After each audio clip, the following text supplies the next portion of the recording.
Right now, as you scroll, check your messages, or think about what you need to do next, everything feels normal.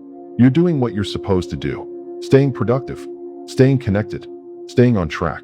So why does something feel off? Like you're moving forward, but not actually going anywhere. Think about your day. You wake up, check your phone, maybe rush through tasks, chase goals, try to improve yourself, stay disciplined, stay focused. On paper, it looks perfect. You're doing everything right.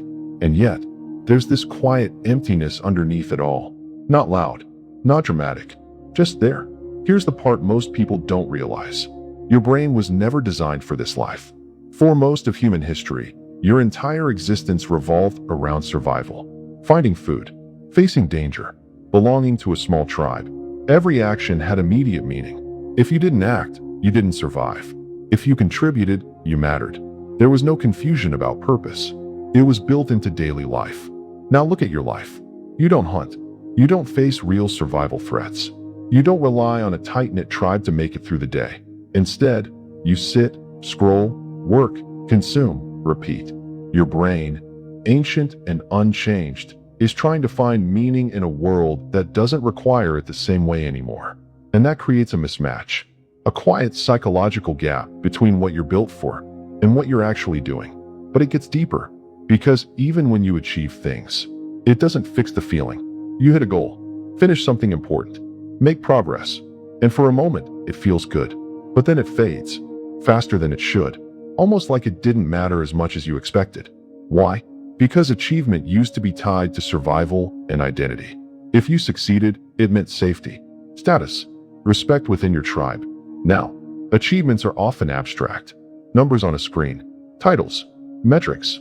Your brain registers the win, but it doesn't feel it the same way. So you chase the next thing, and the next, and the next. Not because you're greedy, but because something inside you is still searching for a feeling it never fully gets. And while you're chasing that feeling, something else is happening in the background. Something much more subtle. You're being constantly stimulated. Every notification, every video, every scroll, every small hit of novelty.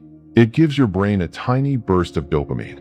Not enough to satisfy you, but enough to keep you hooked. So you keep going. Again, and again, and again. This is what people don't see. You're not just living your life. You're running on a treadmill. A dopamine treadmill, where you're always moving, but never arriving. And the more stimulation you consume, the harder it becomes to feel anything deeply. Simple things lose their impact.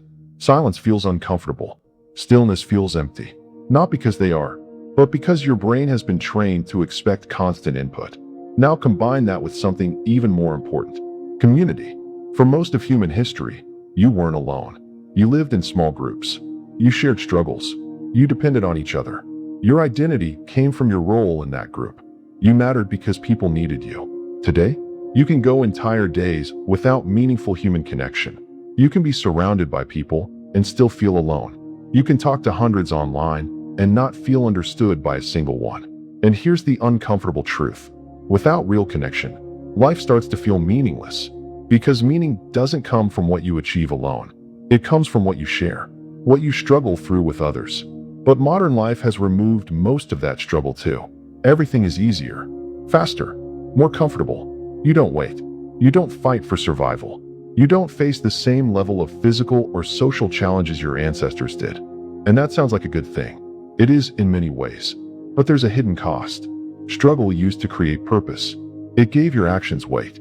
It made success feel real. It made life feel alive. Now, comfort has replaced struggle, and without realizing it, it's also eroding your sense of meaning. Because when everything is easy, nothing feels important. When everything is available, nothing feels valuable. When you don't need to act, you start to question why you should. So you try to fill the gap with goals, with entertainment, with productivity, with distractions. But the emptiness doesn't go away. Because the problem isn't that you're doing something wrong. It's that the system you're living in was never designed to give you what you're looking for.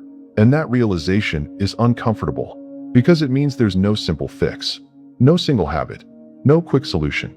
But it also explains something important. That feeling you have, that quiet sense that something is missing, it's not random. It's not weakness.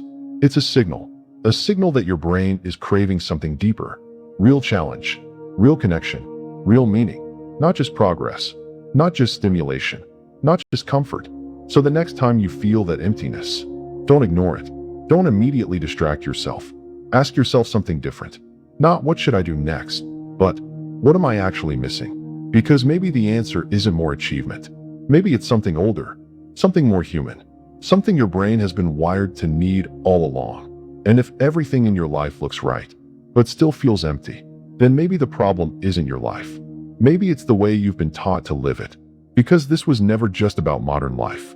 It's about what your brain was built for and what you've replaced it with. This is not about your routine. This is about you.